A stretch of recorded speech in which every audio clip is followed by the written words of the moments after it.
Global warming started with our insatiable appetite for energy.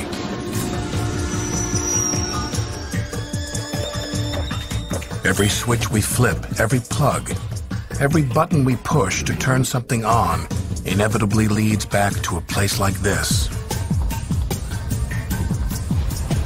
Nearly 90% of the world's energy starts as a fossil fuel.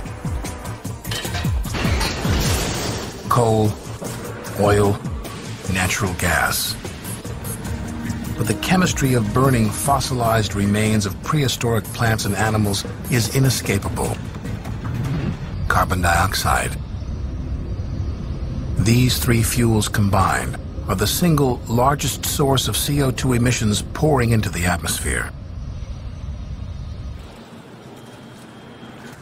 They've enhanced the quality of life for generations. It's hard to imagine getting along without them. Product by product, it may not seem like a lot to make one pair of sunglasses or light one sign. But the carbon impact of everything we do adds up. I got to wondering, what's the carbon impact of something like a cheeseburger? Americans, all 300 million of us, eat an average of 3 cheeseburgers every week. And so that's like 150 cheeseburgers for each one of us every year. That's billions of cheeseburgers in the United States alone every year. Among the scientists and other experts investigating climate change, Jaime Casio has staked out a unique territory.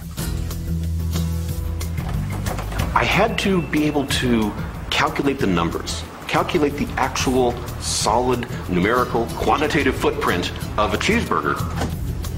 The carbon footprint means all the energy that was consumed every step of the way for each of a cheeseburger's component parts. When you look at the feedstock that goes to feed the cattle, growing the lettuce, growing the wheat that gets transformed into the bun, and milking the cattle, processing the milk into cheese, processing the cattle into beef, trucking all that stuff around, keeping it cold, it turns out each burger has a pretty significant carbon footprint of its own. And carbon dioxide isn't the only greenhouse gas that's produced in the end. But then it struck me, there's another critical part of the overall greenhouse gas footprint that I wasn't including. Methane. Methane from cattle.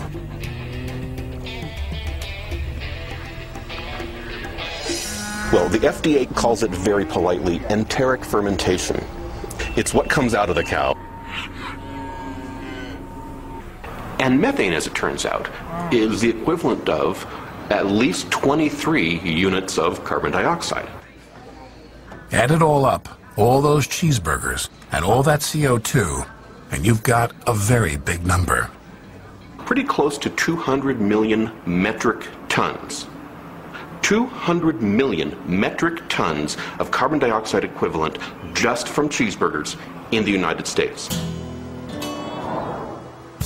Casio has calculated that there are even more greenhouse gas emissions every year from cheeseburgers than from all the SUVs in the United States.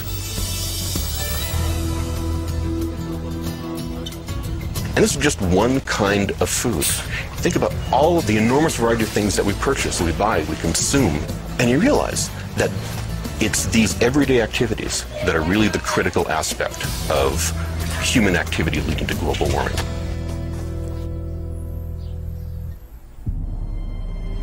Even